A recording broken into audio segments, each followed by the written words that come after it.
আমি তাপসকে বলবো, নদী কর্মী। তাপস খুবই পরিচিত আমাদের এই রাজ্যে। তাপস বলবে আদিগঙ্গার।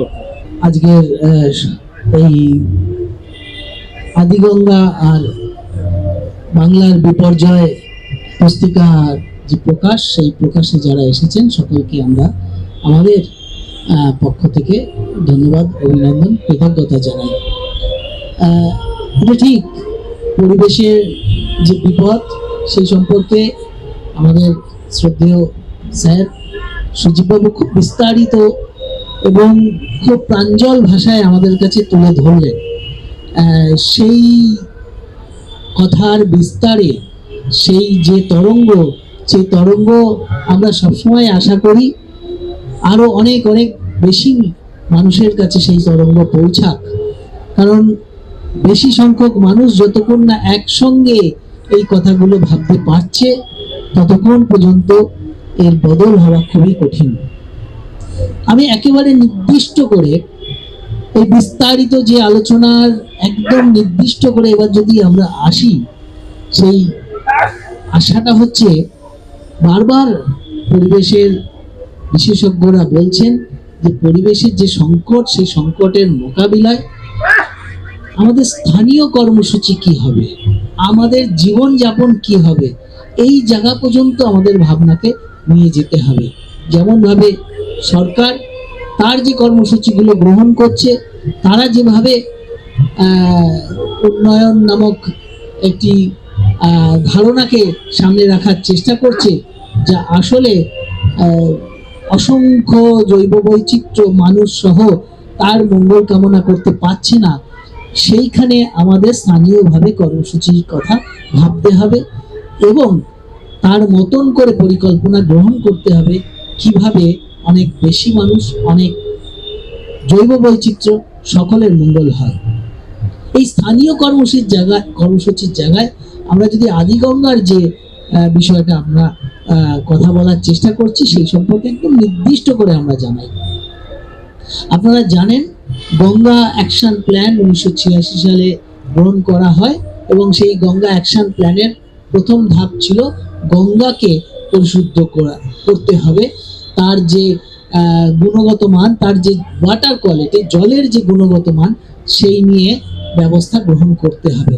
কারণ তার আগে বিশেষ করে 1980, 81, 82 এই সময় অধ্যাপক জিডি আগরওয়াল এবং তার যে ছাত্ররা আছেন কানপুর আইআইটিতে, তারা বারবার গবেষণা করে দেখাচ্ছিলেন যে গঙ্গার জলের যে কোয়ালিটি, তার যে গুণগত মান, সেই গুণগত মান স্নানযোগ্য হতে পারছে না। এবং সেই সময় পলিউশন কন্ট্রোল বোর্ড তৈরি হয় এবং সেখানে স্নানযোগ্য পানীয় জল কোনটি হবে, পানযোগ্য জল কোনটি হবে, এইভাবে মাত্রাগুলো আমাদের দেশে আসতে শুরু করেছিল 86 সালে।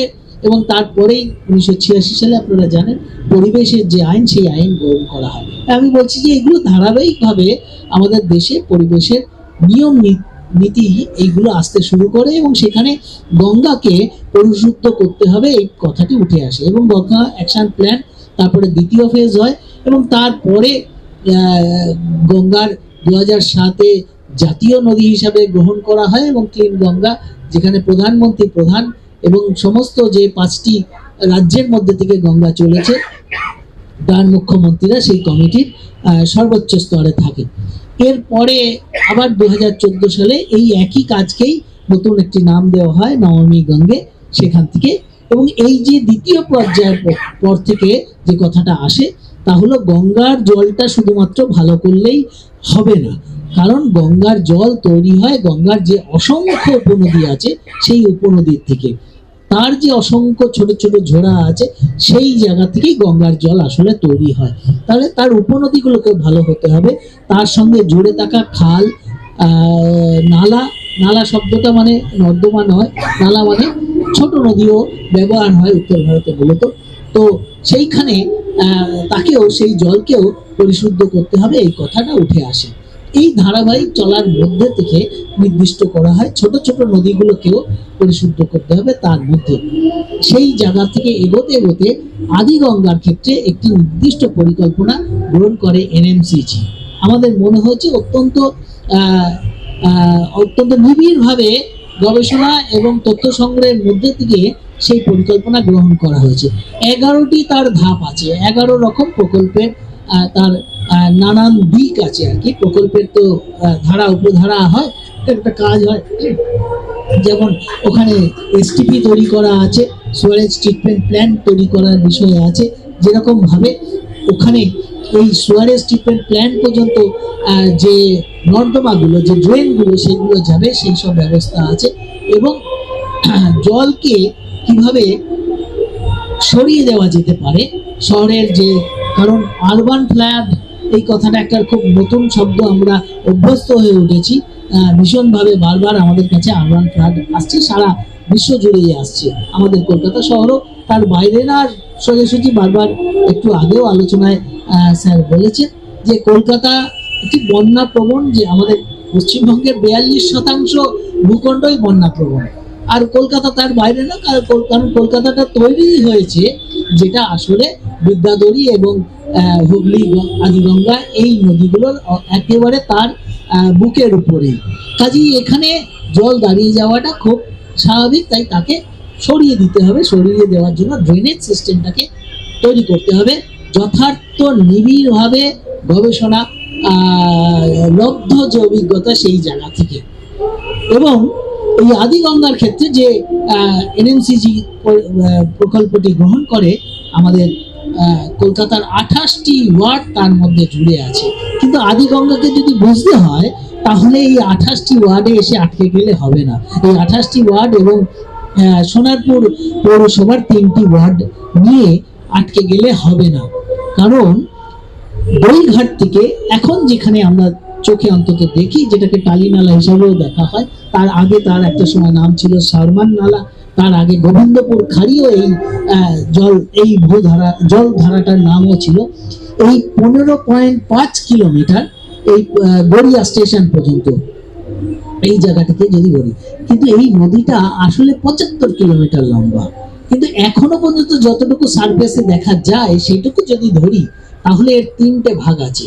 একটি সোজাসুজি যাচ্ছে শামুকপোতা অব্দি। তারদা ছিল এক সময় পর্তুগিজদের অত্যন্ত গুরুত্বপূর্ণ একটা বন্দর, সেই বন্দর থেকে মালপত্র কলকাতায় আসা নেওয়া যাওয়া পর্যন্ত করার কাজের জন্য একটি খাল তৈরি হয়, সেটি প্রায় 25 কিলোমিটার। উত্তর ভাগের একটি খাল আছে যেটি পিয়ালির দিকে চলে যাচ্ছে, পিয়ালি হয়ে মাথাভাঙার দিকে যাচ্ছে, সেটা প্রায় সোজাসুজি 25 কিলোমিটার উপরে। 1946 সালে এই পিয়ালি নদীর উপরে একটা ব্যারেজ তৈরি হয়, একটা লক গেট এখন যে আলোচনা রয়েছে। এবং এই লক গেটটা হওয়ার ফলেই কিন্তু আপনারা জেনে রাখুন, আমরা নিবিড়ভাবে ওখানকার স্থানীয় মানুষের অভিজ্ঞতা দিয়ে এটা বলছি, ওই লক গেটটা হওয়ার পরেই পিয়ালি তার শেষ জীবনের শ্বাসটা ফেলতে শুরু করে, এবং জোয়ার ভাটাটা যখনই আটকে যায় তখন ধীরে ধীরে পিয়ালি মজতে থাকে। শুধু পিয়ালি মজে না, তার সঙ্গে যে খাল ব্যবস্থা ছিল সেই পুরো খাল ব্যবস্থাটা ওখানে ধ্বংস হয়। আরেকটি অংশ বললাম যে 3টে মূলত তার ধারা, আরেকটি ধারা যেটি সূর্যপুর পর্যন্ত বিস্তৃত, এটা প্রায় 36 কিলোমিটার। তাহলে আমরা এটা বলতে চাইছি, আদি গঙ্গাকে বাঁচানোর যে পরিকল্পনা সরকার গ্রহণ করেছে, আমাদের মনে হচ্ছে সরকারের দেখার লেন্স, এএনসির দেখার লেন্সটা অত্যন্ত সংকীর্ণ, অত্যন্ত কি বলবো, অত্যন্ত আংশিক, একদম ভগ্নাংশও বলা যেতে পারে, যে শুধুমাত্র এই 15.5 কিলোমিটারকেই তারা বিবেচনার মধ্যে রাখছে। এইটা আমাদের জন্য ধ্বংসাত্মক একটা বিষয় উঠে আসবে। একে পুনর্বিবেচনা করার কথা বলছি, কারণ সরকার কেএমসি যে পরিকল্পনা করেছে, আবার সব থেকে ইম্পর্টেন্ট আমি এনএমসিজির যে পরিকল্পনার কথা বলছি, সেখানে কিন্তু 2024 সাল পর্যন্ত সরকারি কোনো ডকুমেন্টে এই ধরনের ব্যারেজ বা লক গেট গড়ে তোলার কথা নেই, হঠাৎ করে এসেছে। এবং এনএমসিজির যে গভীর ডিপিআর তৈরি হয়েছে সেখানেও এর উল্লেখ নেই। উল্লেখ কোথায় আছে? একদম ধরুন একটা প্রকল্প যখন নেওয়া হয়, সেই প্রকল্পটা শুরু হবে, তারপরে তাকে শেষ হবে, তখন তার বিবেচনা করা যেতে পারে যে এটা ভালো হলো না, এটা খারাপ হলো, বা এর সীমাবদ্ধতা কি হতে পারে। অবাক করবেন, এক প্রকল্প সঠিকভাবে শুরুই হতে পারেনি, তার মধ্যে আবার ডিজাস্টার ম্যানেজমেন্ট যে মিটিগেশন, ডিজাস্টার মিটিগেশন যে ফান্ড হয়েছে, সেই ফান্ড থেকে আবার 132 কোটি টাকা নিয়ে এসে এইখানে 42 মিটারের এই ব্যারেজটা হতে চাইছে। তো এইটি আমাদের মনে হচ্ছে অত্যন্ত বিপজ্জনক আমাদের কলকাতা শহরের জন্য। আমরা তাই আগামী 10 তারিখ কনভেনশনের ডাক দিয়েছি এবং আমাদের দাবি দাওয়া খুব স্পষ্টভাবেই মানুষের কাছে তুলে ধরার চেষ্টা করছি। আপনাদের মাধ্যমেও আমরা সেই কথাটা তুলে ধরার চেষ্টা করলাম এবং আগামী দিনে এই কথা আমাদের বলে যেতে হবে। কারণ আমরা যারা অভিভাবক হয়েছি, আমরা যারা পিতা, আমরা যারা মা হয়েছি, অভিভাবক, আমাদের সন্তানদের জন্য, আমাদের প্রজন্মের জন্য এই প্রকৃতি যাতে বাসযোগ্য থাকে তার চেষ্টা আমাদের করে যেতে হবে। ধন্যবাদ।